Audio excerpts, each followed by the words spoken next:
Jadi dari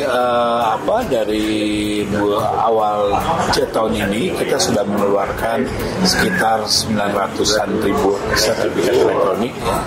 Jadi target kita mudah-mudahan bisa selesai tahun ini di 3 juta sertifikat dan terus akan terus bergulir. Ya. Tentunya beberapa permasalahan yang sedang kita selesaikan juga di lapangan sedang kita selesaikan. Ya. Bagaimana proses memindahkan dari yang dulunya manual, dulunya analog ke dalam versi digital juga sedang kita selesaikan.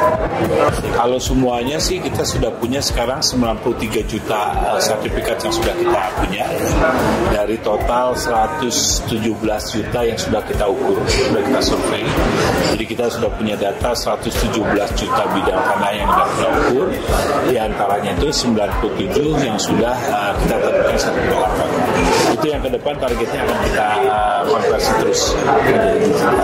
Ya, Pak Menteri sudah mengeluarkan surat edaran. Ya, waktu itu target kita 104 kantor untuk instruksinya kan dari Presiden dan dari Menteri. Ya. Presiden mengeluarkan perintah juga untuk menyebarluaskan pemanfaatan sertifikat elektronik ditindaklanjuti dengan surat edaran dari Pak Menteri. Targetnya 104, kita sudah mencapai 445 kantor kabupaten kota. Sehingga saya pikir secara progres internal kita cukup bagus gitu ya. Tinggal bagaimana nanti beberapa hal yang terkait dengan keamanan, terkait dengan sumber daya manusia yang di internal juga itu harus dibenahi juga. Dan ini sosialisasi ke masyarakat seperti kegiatan ini kita akan dukung sekali. Enggak ada, ini lanjut terus. Ini kan proses yang harus kita lewati karena di sebagian besar negara tetangga kita juga sudah melakukan.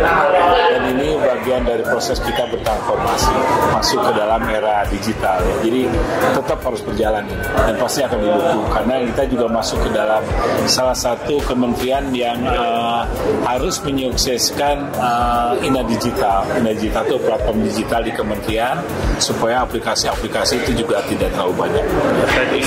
Yang pertama dari sisi keamanan, ya sisi keamanan, bagaimana keamanan harus kita jaga karena ini menjadi akselerasi masyarakat. Yang kedua dari sisi kecepatan, ya kecepatan layanan. Yang ketiga adalah bagaimana pengelolaan pertanahan. Sekarang hampir semua negara sudah beralih ke era digital. Jadi zamannya memang sudah beralih. Zamannya sekarang kita tidak bisa menunda-nunda, gitu ya. Kalau kita lihat di zamannya COVID kemarin banyak sekali layanan-layanan yang beralih ke digital kayak Zoom dulu susah rapat sekarang bisa transaksi membeli barang dengan Tokopedia juga banyak gitu ya. Jadi saya pikir ini satu keniscayaan kita untuk beralih ke dalam dunia yang baru yang sesuai dengan zamannya ini ya.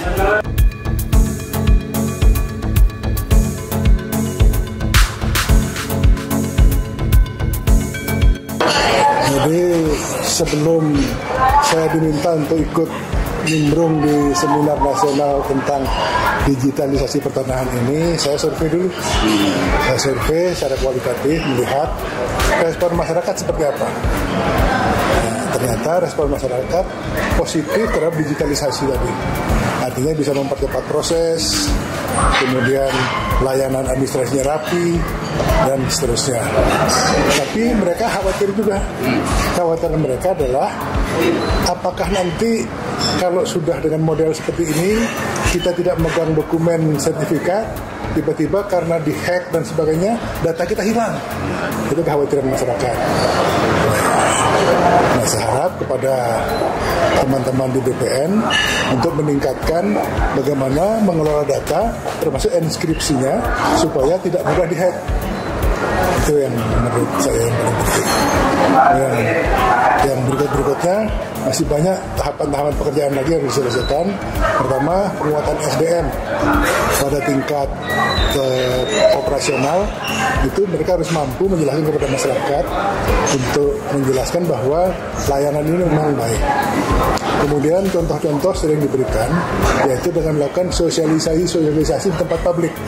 Bukan hanya di kantor, tapi tempat publik kepada masyarakat, misalkan di pasar, di mall, sosialisasi kepada masyarakat bahwa ini ada layanan ini. Supaya yang berikutnya, terakhir, supaya diberikan penjelasan proses ini waktunya berapa lama, biayanya berapa, dan dampaknya kalau kita tidak melakukan apa.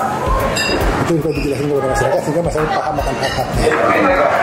Itu saja dan saya melihatnya sudah aman, tetapi tetap waspada karena kemarin kan kita dengar sendiri kantor-kantor penting, objek vital di negara ini tiba-tiba kok down itu gara-gara hacker ini.